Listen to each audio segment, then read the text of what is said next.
Assalamualaikum warahmatullahi wabarakatuh.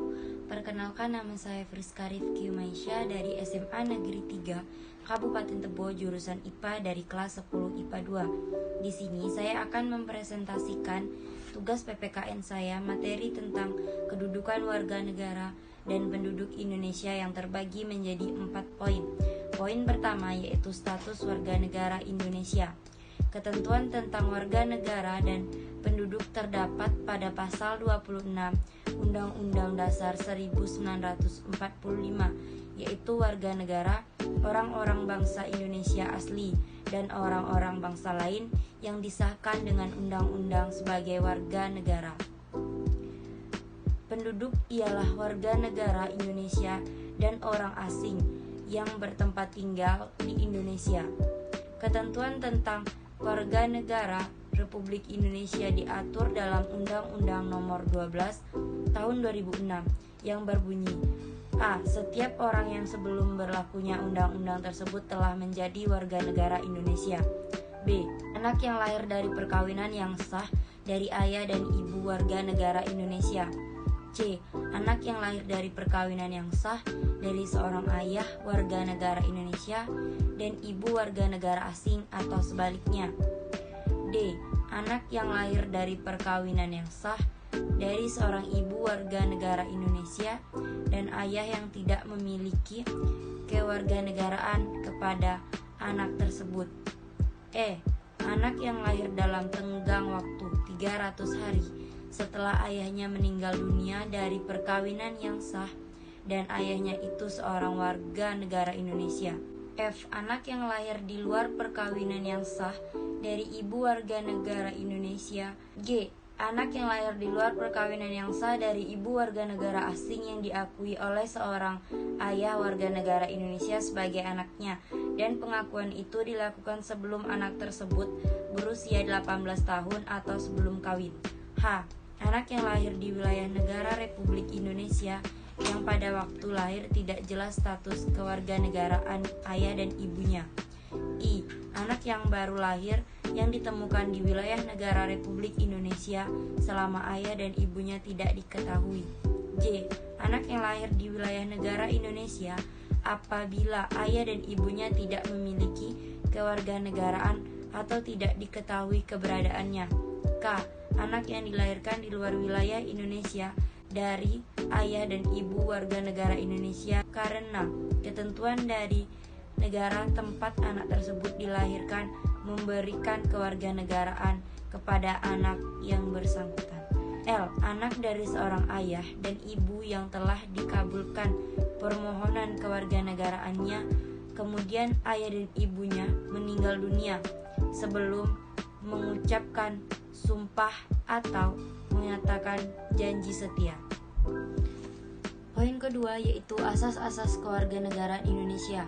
Adapun asas-asas kewarganegaraan yang dibuat dalam Undang-Undang Nomor 12 Tahun 2006 yaitu terbagi menjadi 4. Yang pertama, asas ius sanguinis, yaitu asas yang menentukan kewarganegaraan seseorang berdasarkan keturunan, bukan berdasarkan negara tempat dilahirkan. Kedua, asas ius soli secara terbatas, yaitu asas yang menentukan kewarganegaraan seseorang berdasarkan negara tempat kelahiran yang diberlakukan terbatas bagi anak sesuai dengan ketentuan yang diatur undang-undang. Yang ketiga, asas kewarganegaraan tunggal, yaitu asas yang menentukan satu kewarganegaraan bagi setiap orang.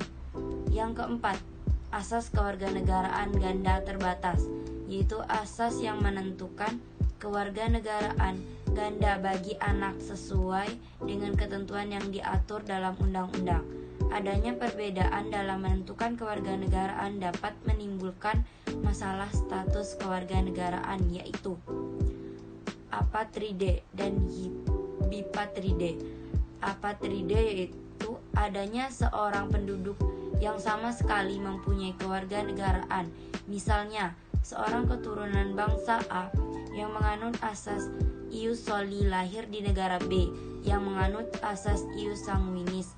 orang tersebut tidaklah menjadi warga negara A dan juga tidak dapat menjadi warga negara B.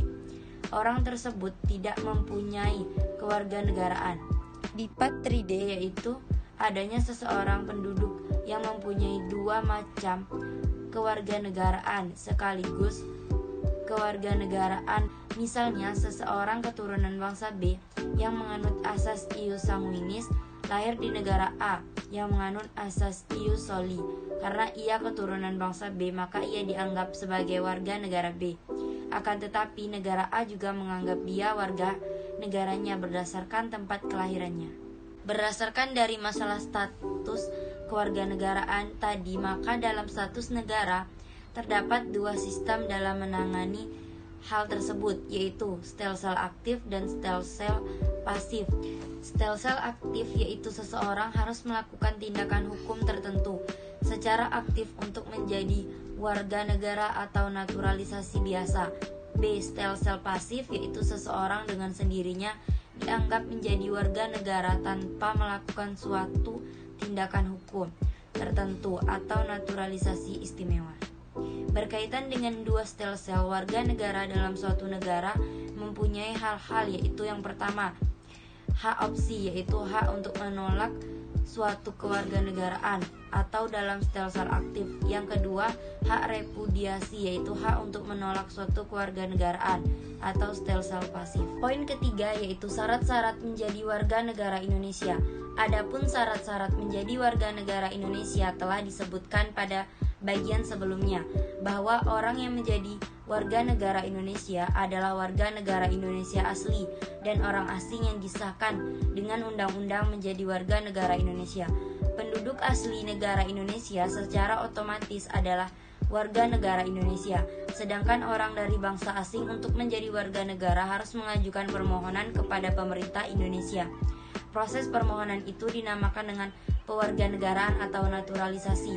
Permohonan pewarganegaraan dapat dibedakan menjadi dua. Kewarganegaraan pertama yaitu naturalisasi biasa. Orang dari bangsa asing yang akan mengajukan permohonan kewarganegaraan dengan cara naturalisasi biasa harus memenuhi syarat sebagaimana yang ditentukan dalam Pasal 9 Undang-Undang Republik Indonesia Nomor 12 Tahun 2006 yang berbunyi berusia 18 tahun atau sudah kawin pada waktu pengajuan permohonan sudah bertempat tinggal di wilayah Indonesia, paling singkat 5 tahun berturut-turut atau paling singkat 10 tahun tidak berturut-turut, sehat jasmani dan rohani, dapat berbahasa Indonesia serta mengakui dasar negara Pancasila dan Undang-Undang Dasar Negara Republik Indonesia tahun 1945, tidak pernah dijatuhi pidana penjara 1 tahun lebih. Jika dengan memperoleh kewarganegaraan Republik Indonesia tidak menjadi berkewenangan ganda, mempunyai pekerjaan dan atau penghasilan tetap, membayar uang kewarganegaraan ke kas negara. Naturalisasi istimewa. Naturalisasi istimewa yang diberikan sesuai dengan ketentuan pasal 20 Undang-Undang Republik Indonesia Nomor 12 Tahun 2006. Naturalisasi istimewa diberikan kepada orang asing yang telah berjasa kepada negara Republik Indonesia atau dengan alasan kepentingan negara setelah memperoleh pertimbangan DPR Republik Indonesia. Naturalisasi istimewa batal diberikan jika menyebabkan orang asing tersebut berkewenangan ganda. Dan yang terakhir, yang keempat, penyebab hilangnya kewarganegaraan Indonesia. Menurut Undang-Undang Republik Indonesia Nomor 12 Tahun 2006, seorang warga negara Indonesia dapat kehilangan kewarganegaraannya jika yang bersangkutan melakukan hal-hal sebagai berikut, yaitu A. Memperoleh kewarganegaraan lain atas kemauannya sendiri. B. Tidak menolak atau tidak melepaskan kewarganegaraan lain. C. Dinyatakan hilang kewarganegaraannya oleh presiden atas kemauannya sendiri dengan ketentuan telah berusia 18 tahun dan bertempat tinggal di luar negeri. D. Masuk ke dalam dinas tentara asing tanpa disertai izin dari presiden. E. Masuk dalam dinas negara asing atas kemauan sendiri, yang mana jabatan dalam dinas tersebut di Indonesia hanya dapat dijabat oleh warga negara Indonesia. F. Mengangkat sumpah atau menyatakan janji setia kepada negara asing atau bagian dari negara asing tersebut atas dasar kemauan sendiri. G. Turut serta dalam pemilihan suatu yang bersifat ketatanegaraan untuk suatu negara asing meskipun tidak diwajibkan keikutsertaannya. H. Mempunyai paspor atau surat yang bersifat paspor dari negara asing atau surat yang dapat diartikan sebagai tanda kewarganegaraan yang masih berlaku dari negara lain atas namanya. Bertempat tinggal di luar wilayah negara Republik Indonesia selama 5 tahun terus-menerus, bukan dalam rangka dinas negara, tanpa alasan yang sah dan dengan sengaja tidak menyatakan keinginannya untuk tetap menjadi warga negara Indonesia sebelum jangka waktu 5 tahun tersebut berakhir, dan setiap 5 tahun berikutnya yang bersangkutan tetap tidak mengajukan pernyataan ingin menjadi warga negara Indonesia kepada perwakilan Indonesia meskipun telah diberi pemberitahuan secara tertulis. Baiklah, hanya ini yang dapat saya sampaikan. Saya Friska Rifki Umaisa mengucapkan terima kasih sebesar-besarnya. Saya mohon maaf jika ada kesalahan dan kekurangan pada saat menjelaskan materi tadi. Saya akhiri. Wassalamualaikum warahmatullahi wabarakatuh.